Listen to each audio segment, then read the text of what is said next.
இன்னைக்கு ரொம்ப ரொம்ப சிம்பிளா ஒரு வெண்டைக்காய் புளிக்குழம்பு. ஒரு 3 பேருக்கு அளவா செய்யறதுக்கு இந்த மாதிரி ஒரு 10 வெண்டைக்காய் இருந்தா போதுங்க. கழுவி எடுத்து வச்சிருக்கேன். ஒரு தக்காளி, 10-15 சின்ன வெங்காயம், ஒரு சின்ன லெமன் சைஸ் அளவு புளி கூட நீங்க ஊற வச்சுக்கணுங்க.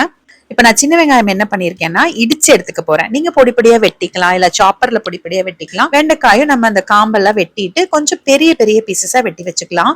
வெண்டைக்காய் எப்பவுமே கழுவிட்டு கிச்சன் டவல் இல்லைன்னா டிஷ்யூ பேப்பர்ல ஜஸ்ட் ரொம்ப துடைக்க வேண்டாம், அந்த ஈரம் இல்லாம லைட்டா தொடச்சிட்டு அதுக்கப்புறமா நீங்க கட் பண்ணீங்கன்னா அந்த வலுவழுப்பு தன்மை கொஞ்சம் அதிகமா இருக்காது. கட் பண்ணும்போது உள்ள பூச்சி இருக்காங்கிறதும் செக் பண்ணிக்கோங்க, ஏன்னா வெண்டைக்காயில பூச்சி இருக்கும்.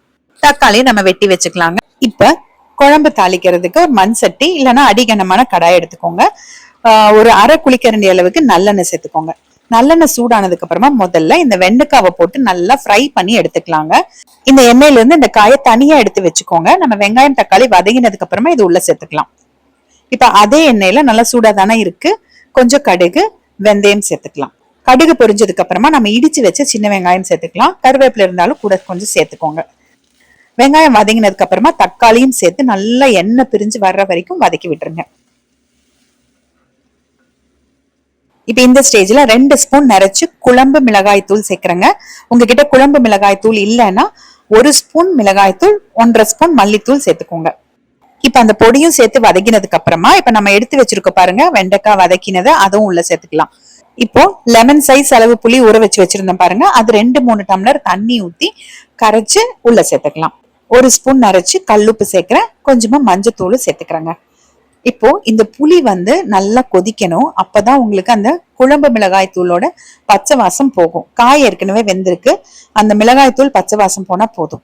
இந்த டைம்ல ஒரே ஒரு கைப்பிடி அளவுக்கு தேங்காய் மிக்சி ஜார்ல சேர்த்துட்டு கொஞ்சமா தண்ணி ஊத்தி நல்லா நைஸா அரைச்சு எடுத்து வச்சுக்கோங்க.